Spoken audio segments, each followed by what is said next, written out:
So, someone's wronged you. Again.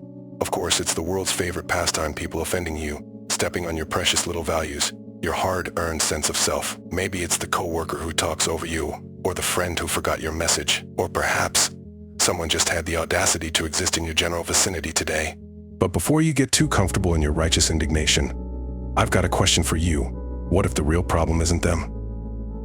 When you are offended by other people's wrongdoings, immediately continue thinking about similar mistakes you have made. Oh, but that's the last thing you want to do, isn't it? Reflect on your own mistakes. How inconvenient, but that's what this little slice of wisdom is suggesting. Instead of basking in the glow of how right you are and how wrong they are, you're supposed to stop and think, when have I been just as stupid? Remember that time you pretended to be busy to avoid helping someone? Or that time you accidentally didn't hold the elevator for that stranger because you just didn't feel like it? Yeah, those moments.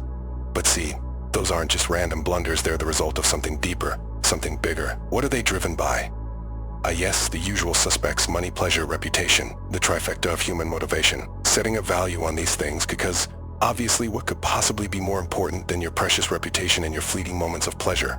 Let's face it, we're all chasing something. Money, status, a reputation that'll make us feel like we've finally made it. But when you're so busy running after these shiny little prizes, it's easy to stumble, and stumble you will. Often. So when someone wrongs you, maybe the real question isn't, how could they, but rather, when have I done the same, because chances are you have. And it was probably for something just as stupid. Ah yes, the magic cure for your rage, realizing that you too are just as flawed as the person who ticked you off. There's nothing quite like the bitter taste of self-awareness to make you stop dead in your tracks. Because once you admit that you've made the same mistakes, what do you really have left to be angry about? It's like being in a boxing ring, ready to throw the knockout punch, and then suddenly remembering you're just shadowboxing with your own reflection. But here's the kicker. You don't get to stop at just realizing your own mistakes. No. The real gut punch comes next. ... aided by the subsequent thought that the person acted out of necessity, because what else could he have done? Ah, the tragic inevitability of it all. People wrong you because they have no other choice, right? You think your boss chews you out just for fun, or that stranger gave you a dirty look because they wanted to ruin your day. No, they did it because they had to, because they're just as stuck, just as cornered by life's relentless demands as you are. The truth is, they're prisoners just like you.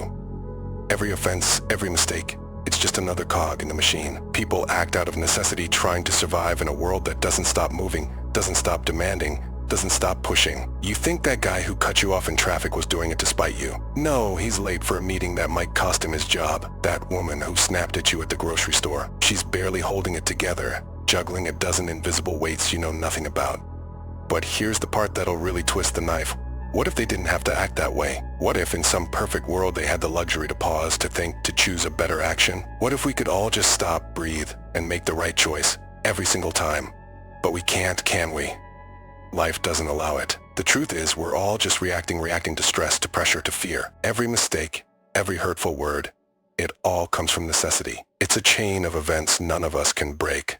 And that's the saddest part of all, isn't it? The realization that most of the time people don't even know they're hurting you. They're just surviving, just like you. You're both trapped in the same game, making the same mistakes, driven by the same forces. And the truth, neither of you had much of a choice. So, the next time you feel that familiar burn of offense rising up inside you, maybe, just maybe, you could take a different path. Instead of pointing the finger, instead of letting that anger consume you, you could stop and remember, they're acting out of necessity, just like you have, just like you will again. We're all just trying to make it through this maze, stumbling over each other, messing up, hurting the people around us without even realizing it. And maybe, just maybe, that's enough reason to forgive, not because they deserve it, but because you understand. You've been there. You'll be there again.